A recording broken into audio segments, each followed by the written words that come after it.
So, any questions? Go for it. So I was just curious because when you were reading, were you struggling with sin?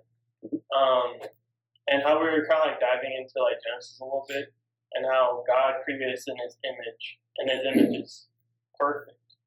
So how do you think that encapsulates into this? Do you think He made us perfect, like as far as our appearance and how we like the good in us, and then this kind of like encapsulates the evil and our sinful nature? I love that question. I'll try to keep it under 30 minutes. We talked about this last week in that we're being created in the image of God and having the breath of life in us. That is what allowed us to recognize the commandments of spirit, like don't rape people, where before there was even a law. Yeah, before there was even a law that said don't rape, the brothers of Tyna knew this should never be done. Rape shouldn't happen. According to who? There's no law against it, against raping a foreign woman and whatnot. But we came to the conclusion that it was the breath of life, the part of us that was created in God's image, that helps us understand rape is wrong, such things as that. Having other gods before me is wrong, as opposed to commandments of truth, like thou shalt not covet, which even Paul said, I didn't know that would be a sin if it weren't for the law, which is more of a commandment of truth. Now, for the second part of your question, is there a sinful nature in us as a result of being in God's image?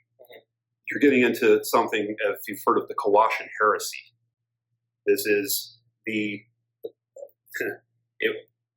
can see, if you want to see the YouTube channel, I did a whole lesson on the Colossian Heresy. I'll give you just a little piece of it. There's a philosophy that believed that God made the universe out of Himself, ex dei, which is one of the three major methods people think that God created the universe. Ex nihilo, ex materia, and ex dei. I personally believe in ex dei as well. But according to the Colossian Heresy, they believed that because there's evil in the world, and because there's sin, because bad things happen to good people in the world, and God created the universe out of Himself, well, God must be, at least in part, evil Himself. You know what I mean? So when the truth is, that argument can be used to abdicate responsibility for our own sin and for our own deeds.